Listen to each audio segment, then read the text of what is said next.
Ravi de vous retrouver sur PPACI TV, c'est l'heure du journal. Mesdames et messieurs, bonsoir.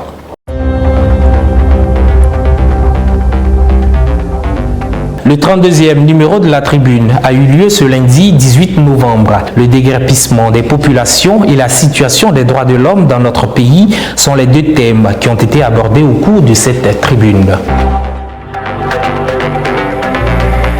Le président du CSP, Kone Katina, était face à la presse le lundi 18 novembre dans le cadre de la tribune du PPACI. Ce 32e numéro était consacré au déguerpissement des populations dans le district d'Abidjan, son impact social, économique et politique. Il était aussi question de la situation des droits de l'homme en Côte d'Ivoire. Le compte-rendu de Ange Abraham.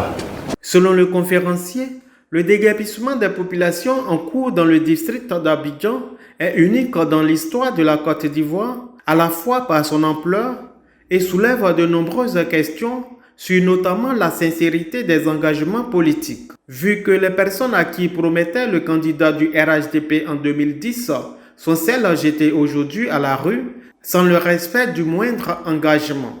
Puis, ce sont des déguerpissements inhumains, illégaux, d'après un rapport d'Amnesty International. Dans une publication qui a été faite le 14 août 2024, titrée « Côte d'Ivoire, des milliers de familles toujours en attente de mesures de soutien après les expulsions forcées à Abidjan ». Dans cette publication, Amnesty International a relevé trois constats majeurs. Premièrement, que des dizaines de milliers de personnes ont été expulsés de force depuis janvier 2024 dans les quartiers de Banco, Bouribana, Jesco et Abattoir. Et l'on estime à peu près à 30 000 personnes qui ont été expulsées, qui ont perdu leur maison. Et Amnesty International continue pour dire des expulsions sans notification adéquate et raisonnable. C'est-à-dire, vous vous levez la nuit, un matin, vous avez des bulldozers devant vous, on dit, bon, quittez vos lieux. Sans notification adéquate. Ce sont des expressions que nous empruntons d'Amnesty International et nous ne voyons pas, comme ça n'a jamais été démenti, je suppose que le gouvernement, ceux en tout cas qui sont visés, sont d'accord avec Amnesty sur la question. Et ces expulsions qui impliquent parfois des violences, c'est-à-dire que les gens ont été expulsés par la violence, des enfants qui ont été privés d'école, 133 fermiers privés de leurs moyens de subsistance. On les a vus, hein, les fermiers, les éleveurs de porc, de poulets. Et les mesures de soutien annoncées en mars 2024, Amnesty demande que ces mesures soient mises en application. Ça suppose qu'au moment où ils faisaient cette publication, jusque-là, ces mesures n'étaient pas encore appliquées. Plus grave, Amnesty International dit que parmi les résidents, plusieurs résidents qu'Amnesty International a rencontrés étaient en possession d'ACD. C'est-à-dire, ils étaient propriétaires pleins de leurs parcelles. Ces déguerpissements ont un impact social, économique et politique. Abordant le point concernant la situation des droits de l'homme en Côte d'Ivoire, le ministre Justin Kone Katina est revenu sur la 47e session de l'examen périodique universel du Haut Commissariat des droits de l'homme des Nations Unies, tenue à Genève du 4 au 15 novembre 2024. À cette session, le garde des Sceaux, ministre de la Justice, a présenté au monde entier un rapport faisant état de la situation des droits de l'homme en Côte d'Ivoire. Et ce gouvernement, quand il appelle l'état de ces droits de l'homme, des avancées, hein, ce qu'ils appellent avancées, ils ont même dit que la CEI est contrôlée à 80% par l'opposition. Je me suis bien ri, quoi. Il dit, bon, parfait. Mais elle a oublié de dire au monde entier qu'elle s'est retirée du traité de la Cour africaine des droits de l'homme, tout simplement parce que cette Cour a pris une décision qui ne les arrangeait pas. Qu'elle a renié son engagement international. Pour finir, le conférencier est formel. Sur la question des droits de l'homme en Côte d'Ivoire, le PPACI reste vigilant et se félicite que les graves dérives totalitaires du régime ivoirien, se manifestant par la violation massive des droits de l'homme en Côte d'Ivoire, soient reconnues par le monde entier. Débuté le 19 octobre 2024, l'opération de révision de la liste électorale a pris fin le 17 novembre dernier. La commission électorale indépendante CEI s'était fixé l'objectif d'enrôler 4,5 millions de personnes en Côte d'Ivoire et à l'étranger. Un autre échec à mettre à l'actif de cette institution présidée par Koulibaly Kuibier. Olga Bailly. Après 29 jours de travail, la CEI n'a pu atteindre la moitié de l'objectif qu'elle s'était fixé. Elle a enrôlé moins d'1 million de personnes selon ses propres chiffres. Dans les faits, les personnes qui ont décidé pour la première fois de se faire enrôler ont eu des difficultés pour obtenir les documents administratifs. Jusqu'à présent, d'autres demandes sont pendantes au niveau des sous-préfectures, mairies et commissariats. Une semaine de rallonge n'a pas suffi pour nos administrations pour délivrer les documents nécessaires. Le coût de ces documents a beaucoup handicapé les primo-électeurs. Pourtant, l'on aurait pu éviter cela si les autorités avaient écouté le président Laurent Gbagbo qui n'a cessé de demander la gratuité de la carte nationale d'identité. Le 14 juillet à Beaunois, il interpellait ouvertement le gouvernement sur la vente de la citoyenneté aux Ivoiriens à travers le coût de la carte nationale d'identité jugé exorbitant dans ce contexte de la cherté de la vie. Comme d'habitude, nos autorités sont restées de marbre. En dépit de tout, dès l'annonce de ce processus d'enrôlement, les responsables du parti ont pris leur bâton de pèlerin pour sensibiliser les populations. Du nord au sud, de l'est à l'ouest en passant par le centre, les responsables n'ont pas lésiné sur les moyens et le temps.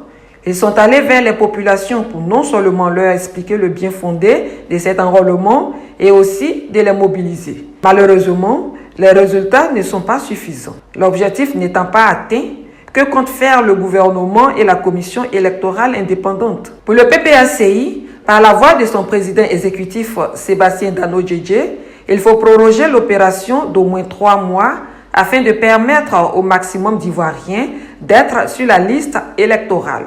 Cette demande trouvera-t-elle une oreille attentive? Les Ivoiriens ont leurs yeux rivés sur les tenants du pouvoir. Le secrétaire général adjoint en charge de la commune de Marcory, Doucouré Toussaint, était parrain de la première édition de la fête des Ignames, initiée par la jeunesse unie du Gontougo et du Boukani de Marcory à Noumabou. C'était le vendredi 15 novembre dernier. Au cours de cette cérémonie, Doucouré Toussaint a invité les jeunes à plus de responsabilités. Françoise Rabé. Toussaint Doucouré Danyini, deuxième adjoint au maire de la commune de Marcory et secrétaire général adjoint du Parti des peuples africains Côte d'Ivoire à PPACI, était le parrain de la première édition de la fête des Ignames, organisée par la jeunesse unie du Gontougo et du Boukani de Marcory à Noumabou. C'était le vendredi 15 novembre dernier à l'immeuble sapeur-pompier à Noumabou en présence du docteur Agnès Monet, deuxième vice-présidente exécutive du PPACI en charge du district autonome d'Abidjan. Sous l'œil vigilant de Nanan Bini Kwame, chef central de la communauté du Gontougo à Marcory, soutenu par ses pairs, chefs des communautés ethniques et de la chefferie Tchaman d'Anoumabo. Votre présence distinguée à nos côtés traduit pleinement la profonde considération que vous accordez à la culture ivoirienne en général et à la culture du Gontougo et du Boukani en particulier. C'est l'occasion pour nous, jeunesse unie du Gontougo et du Boukani, pour rappeler notre culture, pour ne pas que celle-ci reste en oubli. Il est à noter que cette jeunesse continuera toujours à conserver la tradition que nos parents nous ont léguée. C'est là de génération en génération. Aussi, nous rappelons certains jeunes qui ont perdu quelques repères de se joindre à nous. Pourquoi la fête des Ignames? L'historique et la symbolique de cette fête ont été dites par Nanan Kwame Bini, chef central des Brons à Marcory. Les Abrons ont eu des conflits successifs avec leurs frères Ashanti qui les ont trouvés à Koumassi. Et il est arrivé à un moment où les Brons étaient, on appelle Abrons, les Brons étaient las de ces guerres. Ils ont donc décidé de quitter leur propre terre pour l'abandonner à l'envahisseur. C'est au cours de l'exode, des jumeaux ont prédit au roi. Nana Koson, Kofi Solo devenu Kofi Koson, et ensuite le colon viendra écrire Kosonou, que Dieu va permettre de découvrir ce tubercule qu'on va appeler l'igname pour sauver le peuple en danger. Et au cours de l'exode, effectivement, le chasseur du roi est allé découvrir l'igname. Quand il a vu, il est venu signaler d'abord à un de ses grands notables, conseillers du roi. Il a demandé à tester. Le roi a refusé pendant 7 fois. Et 6 fois, c'est à la 7e parce qu'il avait peur de perdre son meilleur conseiller et son soutien. À la 7e étape, le roi a accepté. Il a demandé ce qu'il fallait pour consommer. C'était un cabri avec son poulet, bien sûr, l'igname et puis sa poisson. Lorsqu'il a consommé l'igname, on a attendu 11 jours. Il n'est pas mort. Le roi a demandé donc à son peuple que, comme il n'est pas mort, ça veut dire que Dieu est venu sauver mon peuple. Le 12e jour, je laisse mon peuple consommer l'igname. Le maire Toussaint Doucouré s'est dit honoré par le peuple du Grand Togo et du Bunkani, à qui il a exprimé toute sa joie de prendre part à cette célébration qui participe à l'émulation de la culture ivoirienne et celle des régions en particulier, comme l'a toujours soutenu le président de son parti, son Excellence le président Laurent Gbagbo. La célébration de la fête des ignames est pour nous un creuset important de perpétuer nos us et coutumes pour permettre à la nouvelle génération et à la génération future de connaître l'histoire de leur pays, l'histoire des Africains. Et le président Laurent Gbagbo a toujours invité la jeunesse à se tourner résolument vers la culture et la tradition africaine.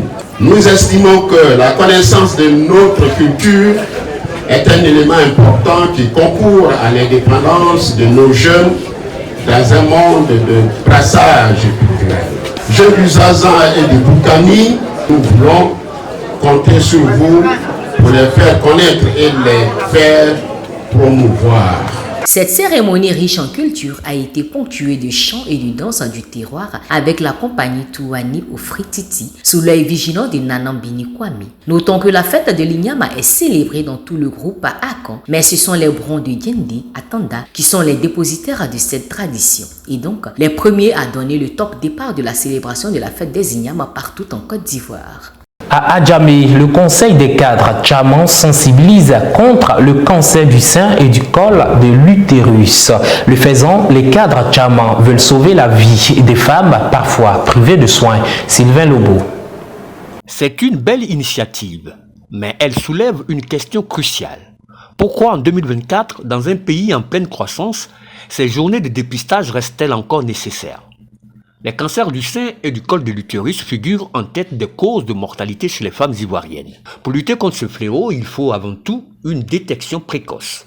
On parle de chiffres annuels, c'est 67 000 décès pour le cancer du sein et 70 000 pour le cancer du col de l'utérus. C'est énorme et malheureusement on va parler de réalité parce que les faits sont là, les chiffres sont là, à nous de les endiguer. Pourquoi on fait de la prévention ?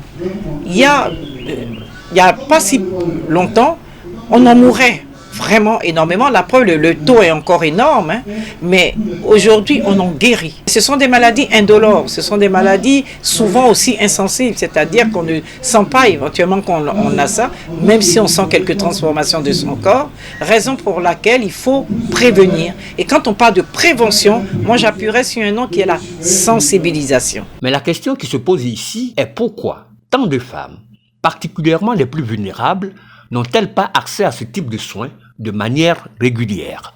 En Côte d'Ivoire, comme dans beaucoup de pays africains, l'accès aux soins de santé reste un privilège pour une partie de la population, notamment les plus démunis. Pourquoi ce phénomène persiste-t-il, même dans des villes comme Abidjan, où les infrastructures de santé sont censées être accessibles? Pour un professionnel du secteur de la santé rencontré lors de l'événement, cette journée est importante, mais elle ne suffit pas à pallier les graves lacunes du système de santé ivoirien. En effet, même dans des grandes villes comme Abidjan, nombreuses sont celles qui, faute de moyens, doivent compter sur la solidarité pour accéder à un dépistage ou à des soins de qualité. Dès que tu es une femme, tu es exposé à ces cancers. Donc nous, en organisant cette activité, c'est d'emmener les femmes à comprendre qu'elles sont exposées à ces cancers et qu'il faut qu'elles se fassent dépister tôt, comme on a dit. Une fois que c'est dépisté tôt, le cancer du sein, ça se guérit. Donc nous disons qu'aucune femme ne doit mourir du cancer du sein. Si l'État continue d'ignorer ses responsabilités, des initiatives comme celle du CCLT risquent de devenir la norme et non l'exception. Le rôle du gouvernement ne serait-il pas de garantir l'accès aux soins de santé pour toutes et tous, de manière systématique et gratuite? L'initiative d'Adjamé a été un succès sur le terrain, mais elle met aussi en lumière un manque d'investissement dans le secteur de la santé publique. Le gouvernement ivoirien doit comprendre qu'il est urgent de réformer le système pour que la santé ne soit pas un privilège, mais un droit pour chaque Ivoirienne, quel que soit son statut social. Dans ce contexte, le principal parti de l'opposition, le Parti des peuples africains Côte d'Ivoire, PPACI, propose une solution différente, des réformes ambitieuses pour garantir un accès aux soins dignes et universels. Pour eux, les femmes et les jeunes filles ivoiriennes doivent avoir accès à des soins de qualité sans distinction partout sur le territoire. Il est grand temps que les autorités gouvernementales actuelles investissent réellement dans la santé de la population plutôt que dans des projets pharaoniques et budgétivores. Le temps des promesses de campagne électorales infructueuses est révolu. Un événement de dépistage comme celui de ce 13 novembre 2024 est certes nécessaire, mais il rappelle douloureusement les inégalités persistantes dans l'accès aux soins de santé en Côte d'Ivoire. D'où un appel à l'action pour un système de santé plus juste, plus égalitaire et plus solidaire. Le CAFEC, Cercle des Amis de Cadet Félix, les populations de Yopougon ainsi que les militants du PPACI ont célébré le samedi 17 novembre dernier à Yopougon le secrétaire national technique en charge de petites et moyennes entreprises au PPACI Cadet Félix. Le directeur de Ivoire Développement exerçant dans le foncier a été présenté comme un homme d'affaires prospère et intègre, mais aussi un militant exemplaire par les invités présents. Cadet Félix a été lauréat du prix africain pour le développement PADEV en 2022 à Kigali au Rwanda et lauréat du prix de la meilleure entreprise de l'aménagement foncier de l'Afrique de l'Ouest en 2023. C'est ici que prend fin cette édition du journal. Mesdames et messieurs, merci de nous avoir suivis. Excellente semaine à toutes et à tous.